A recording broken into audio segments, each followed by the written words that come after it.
Chapter 6 The Dwarf Forest. I packed you some food, a couple of blankets, and a few gold coins I've been saving, Froggy told the twins, and handed Connor a sheepskin satchel. Thank you so much, Alex said. It's so kind of you. Now, when you say food, what exactly are you referring to? Connor asked, holding the satchel safe distance away from him. Some rolls and apples, Froggy told him. Oh, good, Connor said, relieved. Froggy handed Alex the map and journal they had been looking at the previous night. Are you sure you're ready for this? Froggy asked them. You're both awfully young to be on a quest like this. Alex and Connor looked at each other, each thinking the same thing. It was hard enough to navigate around their own world at their age. Could they really travel around a different world together without the help of an adult? But the twins found reassurance in each other's eyes. They knew that through it all, they'd at least have each other. We really don't have any other choice, Alex said. Thank you so much for all your help, Froggy. We'd still be lost in the woods without you. Froggy smiled widely and nodded.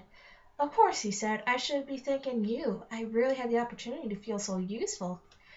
Are you sure you don't want to come with us? Alex said. A map is great and all, but a tour guide would be better. At first, Froggy's smile grew with excitement, and he was tempted by the idea.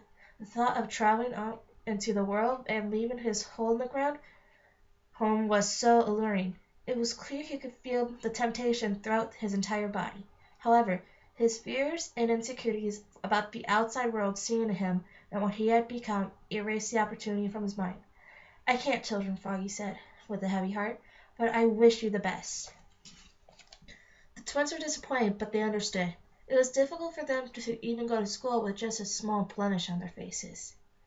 They couldn't imagine the stress of facing the world as an enormous amphibian. It's very important that you get out the dwarf forest by sundown, Froggy instructed. Go to the path and travel south into the corner kingdom. It's a few hours' walk, but you'll be safer there. Travel as quickly and quietly as you can. Promise me. The twins promised. Alex gave Froggy a big hug and kissed his cheek. Connor shook his hand and then wiped it on his pants. I hope we see each other again, Alex told him. That would be lovely, but for your sakes, I hope we don't, Froggy said, and winked. Connor clapped his hands. All right, those items for the wishing spell aren't going to find themselves, he said. Let's go. The twins pushed open the door and climbed up from inside the underground home. As they headed into the forest, Froggy waved goodbye until he was out of their sight. Soon they were back on the dirt path they had landed on the previous day, and they headed south as they had been instructed. It was very unnerving for the twins to be alone on the path now that they understood the dangers of the forest. They regretted not trying harder to persuade Froggy into coming with them. They jumped at a very tiny sound the trees made. Alex and Connor remained silent for the first hour or so as they walked, afraid that their voices would attract unwanted attention, for some of the creatures Froggy had warned about them. We're very brave, Alex finally said to her brother, breaking the silence. We're very stupid, Connor said. The path curved through the forest, revealing new trees and bushes every few feet. After some time had passed, the twins could feel their nerves and tension calm. Their pace became slower and slower the more they walked, as they became more comfortable being in the forest. Connor let out a long sigh. What was that for? Alex asked him. I was just thinking, Connor said. Alice went to Wonderland after she fell into a rabbit hole. That Dorothy's whole house was scooped up by a tornado that dropped her off in Oz. The Narnia kids traveled through an old wardrobe and ended up in a fairy tale world by falling. We end up in a fairy tale world by falling through a book. Where are you going with this, Connor? Alex said. I'm just saying, kind of lame compared to the others, Connor said with another sigh. I wonder if there's a support group for people like us.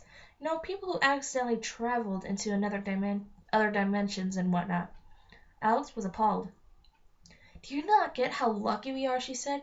Think about all the things we're going to see. Think about all the people we're going to meet. We're going to be experiencing things no one else in our world ever has. Connor rolled his eyes. I feel lucky as soon as we get back home. Alex reached for a bag and pulled out their map. Her eyes became fixated on it, and she only looked up every minute or so to make sure she wasn't about to walk into a tree. Every few seconds she snickered or smiled when she discovered something new. She was like a tourist. Shouldn't we be reading the journal, Connor asked. We need to make a list of the Whishing spell items and find out where we can find them. We will, Alex said passively. There'll be plenty of time for that.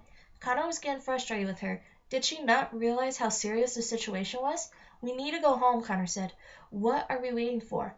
There are just a couple of things I'd like to see before we go home, Alex told him. What are you talking about? Connor said, his volume and temper rising. We're in the fairy tale world, Connor. We should be making the most of it while we're here, Alex said. Who else gets a chance to see Cinderella's palace, or Jack's beanstalk, or Rapunzel's tower in person?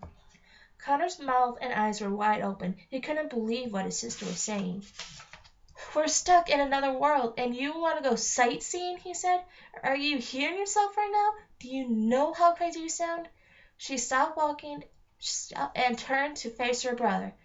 There was seriousness and desperation in her eyes. Connor, the last year of our lives have been horrible. We lost everything but Mom and each other, Alex said. Every night I wish for a fairy godmother to magically appear to make everything better. And now we're in a place where that is a possibility. I don't have friends to go home to like you do. The only friends I've ever known live here, and I'm not going home until I meet them. Alex continued walking down the path. Connor was absolutely dumbstruck. Why am I being the logical one? Connor questioned. You're always overthinking everything. How are you not out of your mind with worry?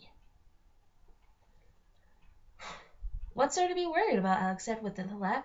For starters, what's Mom going to do when she finds out we're missing? Connor pointed out. She'll think we're kidnapped. And she has enough to worry about already. Alex knew he was right, but her desire to see the fairy tale world was so strong that she was able to ignore him. All I need is a day or two, Alex said. That'll give us plenty of time. How are you so sure these worlds run at the same time schedule? Connor panicked. Think about it. The stories of Cinderella and Red Riding Hood have been around for hundreds of years in our world, but it only seems like a decade or less has gone by here since. A couple of days here, and Mom may be in her 80s when we get home. Connor rubbed his head. It hurt from thinking so hard. Alex was listening more than she wanted to. He was practically repeating word to word what logical voices in her head were saying. What if something happens while we're gone? Connor asked. What if we get back and apes and aliens take over our planet? If I miss that, I will never forgive you. Alex stopped walking and looked up from the map. A very odd expression appeared on her face. Didn't think of that, did you? Connor asked her. But Alex wasn't listening to him. Something else entirely caught her attention. Do you smell that? Alex said. Look, Connor said. All I can smell are trees and dirt. Alex took a couple steps further and... No, it's something else. It's sweet. Like something's baking. Connor sniffed. Sure enough, a scrumptious smell was drifting through the air. It smells like gingerbread, Alex said. She looked at her brother with large, excited eyes. Oh no, Connor said. Before he could stop her, Alex took off running into the trees, away from the path, toward the direction the aroma was coming from. Alex, wait, Connor ordered. Come back. You don't know where you're going. Alex bolted through the trees, jumping over boulders and bushes as she passed them. The scent became stronger and stronger the farther she strayed from the path. Connor was right behind her, urging her to turn around. Finally, Alex came to a halt, and Connor bumped into her. She had finally found exactly what she was hoping to see. A small gingerbread house set between two large trees. White frosting covered its pointed roof, gumdrops were clumped around like shrubberies, and candy canes lined the path of the front door like a picket fence. Look, Connor, Alex said, catching her breath. It's a gingerbread house, a real gingerbread house. Look how cute it is. Whoa, Connor said. I feel like I might get diabetes from just looking at that place. Let's go inside, Alex said, and stepped toward the house. Connor grabbed her arm. Have you lost your mind? Do the words Hansel and Gretel cannibalism incident mean anything to you? I just want to peek inside for a second. Only 1 second. The door of the gingerbread house slowly opened. Alex and Connor froze. A large hooded figure squeezed out of the door and then raised its head to stare at the twins. It was undoubtedly a witch, and although they had never seen a real witch to make a comparison to, she was the most grotesque thing they had ever imagined. The skin was wrinkled and pale with a yellowish tint. Her eyes were bloodshot and bulged out of her head. She was hunched over and had an enormous hump on her back. "Hello, children," the witch said. Her voice was high-pitched and crackly. "Would you care to join for a bite to eat?" It was impossible for the twins to hide their fear. They both stood staring at her as if she were a rabid Tyrannosaurus Rex, about to pounce on them at any moment. "No, thank you," Alex said. "We're just passing by. You have a lovely home." They slowly backed up, one foot at a time. "Wouldn't you like to see the inside of the witch house?" "The inside of whom?" Connor said, and Alex elbowed him. "Don't be silly, kiddies. Come inside," said the witch, losing her patience. She extended an inviting shaking hand toward them. They noticed it was covered in burn marks, perhaps from the last time she had visitors. "I thought the witch died at the end of Hansel and Gretel," Alex whispered to Connor.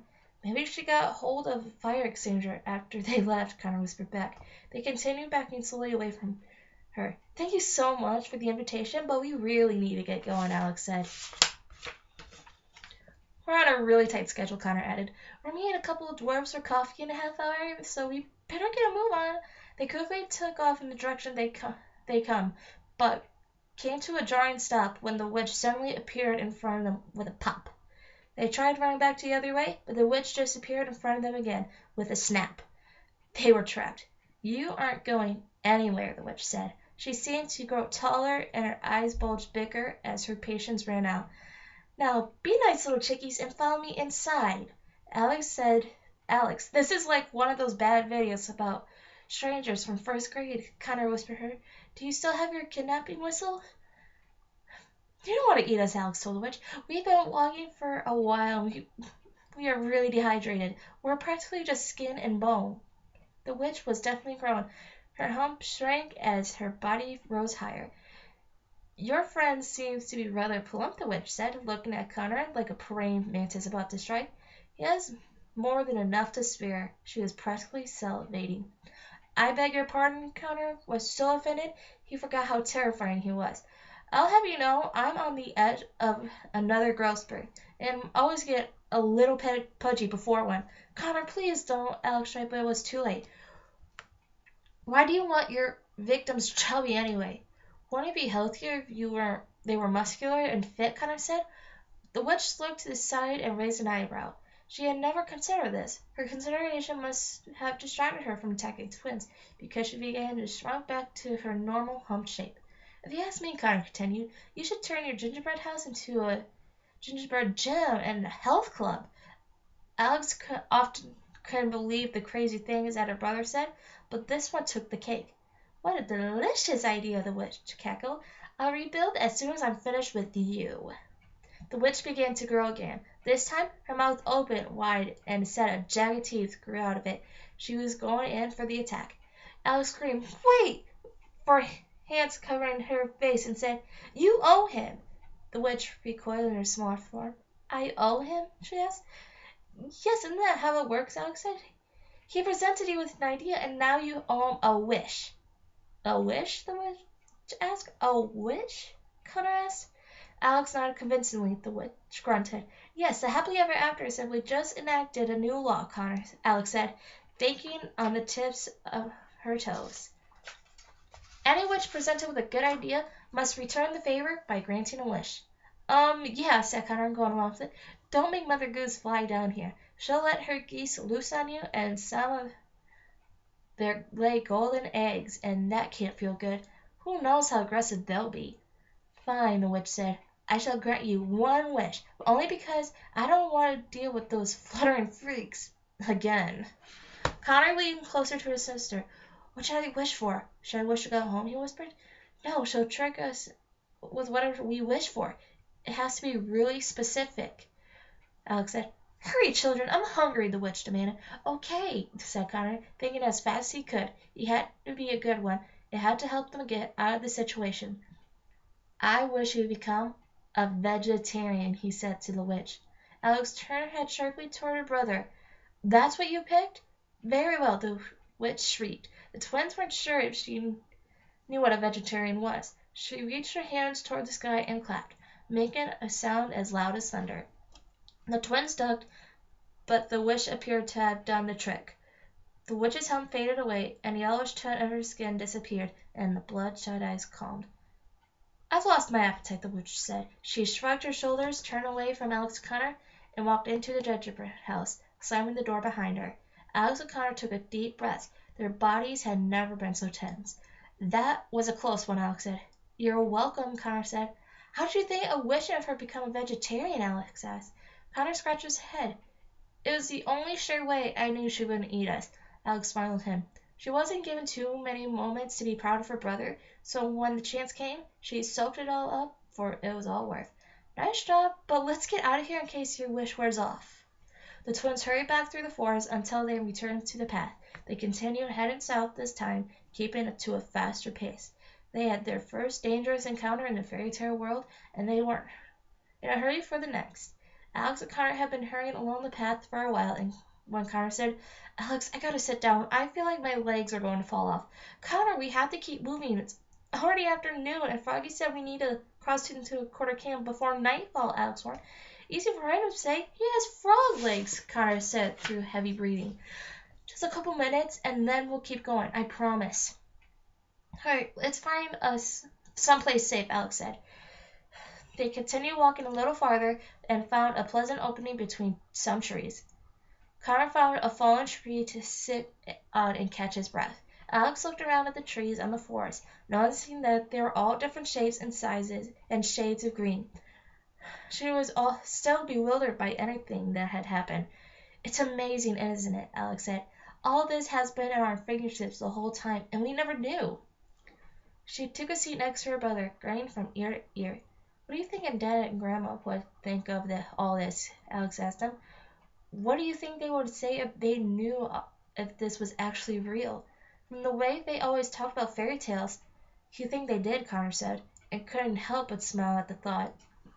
"I have 1,000 reasons why I wish Dad was still alive," Alex said, "but now I wish it more than ever, just so we can bring him back and show all of this to him and Grandma." "We have to get back first," Connor reminded her. "And while we're on the subject, I think we should look at that journal. The sooner we read it, the sooner we can get back home." "I know," she told him, "but we should at least see a castle or palace first. Dad and Grandma would have wanted us to." Connor grunted. "Alex, we just barely escaped being lunch for a witch. We can't waste any more time."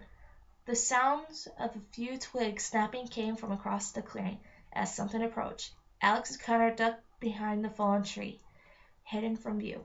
A cream-colored horse slowly traveled into the clearing. It picked up its hooves in a peculiar manner, as if it had been trained to tiptoe. A woman was riding the horse, and she looked cautiously around the clearing as they entered it. She was young and beautiful. Her eyes were big and blue, and her hair was half up and flowed into long golden curls. She wore a long maroon knit coat and with black leggings and very tall boots. The woman and her horse moved covertly into the center of the clearing. "Easy, Porridge," said to the woman, stroking the horse. "That's a good girl. Nice and slow." She hopped down from the horse and made her way to a tree. Alex could see that some sort of paper was pinned to it after taking a closer look. Saw it was the wanted poster for Goldilocks that she had seen the day before. The woman shook her head after reading it. She ripped it off the tree and crumpled it up. "Who is that? What is she doing?" Connor whispered to her sister. "Do I look psychic to you?" Alex whispered back to him. Suddenly, the woman's head jerked into their direction. Whoever she was, she had a remarkable sense of hearing. She drew a large sword from inside her coat and raised it high in the air. Her gaze was stern and determined. She was obviously someone to be reckoned with. She stepped closer to where Alex and Connor were hiding. A piercing wolf howl boomed through the forest. It was so loud that Alex and Connor covered their ears. A woman spun around and pointed her sword the opposite direction of the twins. "Porridge, get ready. We're about to have company," she said.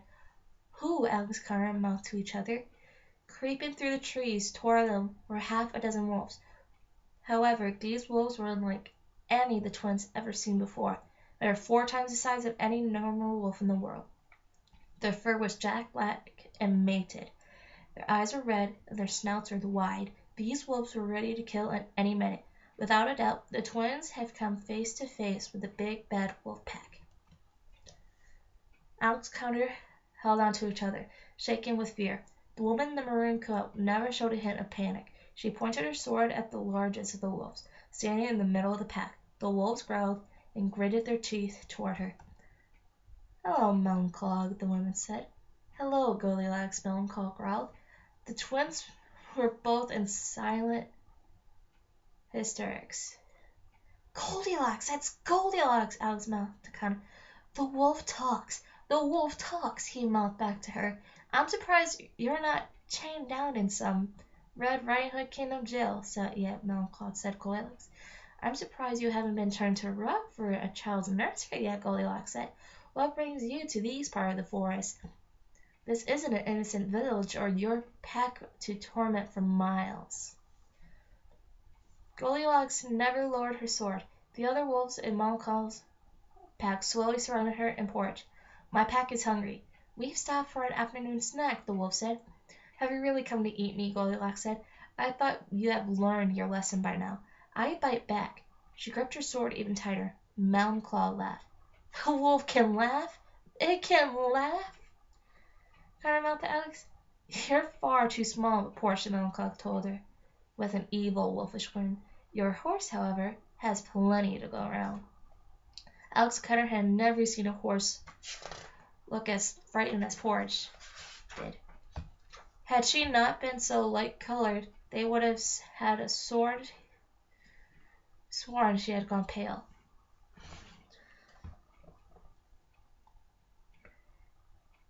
"If you so much as scratch her, I'll wear you as a coat. Do you understand me?" Goldilocks warned him. "All people do in this world is eat one another," Connor whispered to Alex, and as soon as he did, he knew he shouldn't have. The wolf turned to the twins' direction. "Melancholy, I think I just heard something," they growled.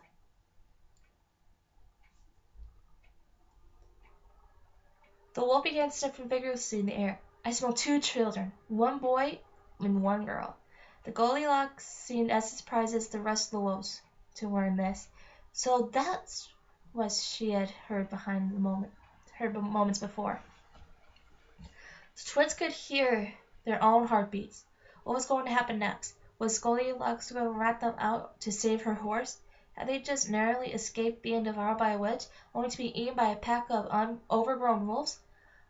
"I'm afraid you just missed them," Goldilocks said. "I frightened them away just like I frightened you the last time our paths crossed." "Then horse it is," Melancholy declared. All the wolves howled together. It was deafening. They began circling Goldilocks and Porridge, getting closer and closer. The wolves snapped at them with their enormous jaws, and Goldilocks swung her sword at them. One wolf tried to pounce at Porridge, but the horse kicked him away with her hind legs. Another wolf tried to bite Goldilocks, but she struck him with the sword, drawing blood as he whimpers away. Goldilocks was the best swordswoman the twins had ever seen. Any time one of the wolves got so much as a claw close to her and her horse, she was quick to shield them. Porridge wasn't so bad herself. She wasn't shy about kicking away any wolf that was too close for comfort. A wolf leaped and sank his claws into Porridge's back. The horse bucked to free herself. In one quick slice, Goldilocks chopped off one of the wolf's paws off. He limped into the forest, howling in pain. The wolves teamed up on Goldilocks. One leaped toward her, and she tripped over the other one. Her sword flew into the air and landed close to where the twins were hiding. Goldilocks was on the ground, unarmed. The wolves were closing in on her and the horse, going in for the kill. "Catch!" Connor yelled, and tossed the sword straight to her. Goldilocks swung it hard at the wolves, closing in on her, leaving large gashes on their muzzles. "Retreat!" Melancholy ordered his pack. "No snack is worth all this trouble."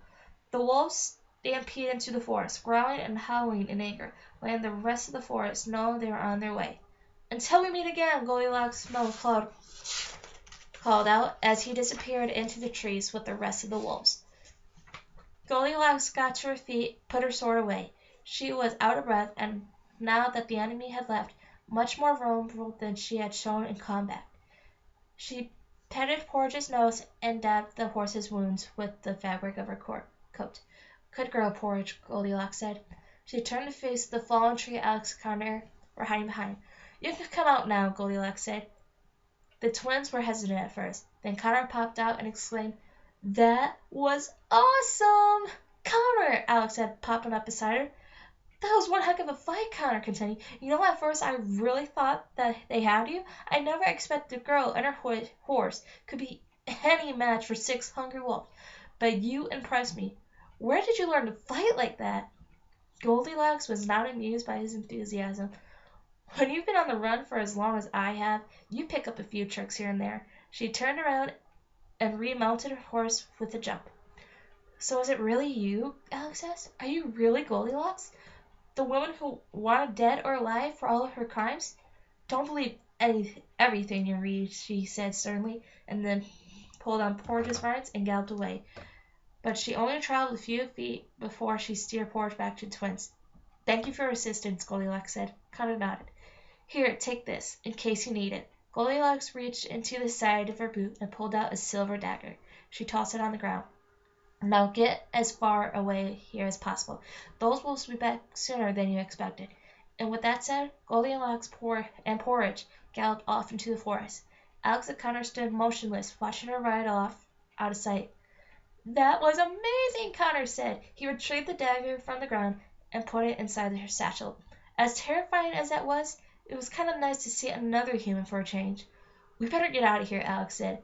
"And this time we aren't stopping until we know we're out of the dwarf forest." Connor couldn't agree more. The twins continued down the dirt path, running this time. They had experienced more danger today than they had ever experienced in their entire lives. Unfortunately for them, it wouldn't be their last encounter with Goldilocks, the big bad wolf, or the dwarf forest. Right, that is the end of chapter 6. We'll get to chapter 7 tomorrow, and hope you enjoyed the reading as much as I am. Bye!